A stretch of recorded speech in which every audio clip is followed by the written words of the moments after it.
সম্পর্কের বাজারে পৌঁছে পা দুটো থেমে গেল। সম্পর্ক বিক্রি হচ্ছিল ওখানে খোলা বাজারে। আমি কাঁপতে কাঁপতে জিজ্ঞেস করলাম, কি দামে বেচছো ভাই এই সম্পর্কগুলো? দোকানদার জিজ্ঞেস করলো, কোন সম্পর্কটা বানাতে চান আপনি?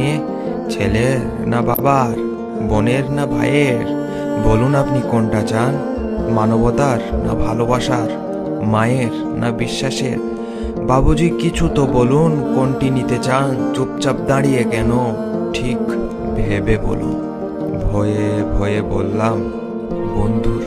দোকানদার ভিজে চোখে বলল, দুনিয়াটা এই সম্পর্কেই তো টিকে আছে।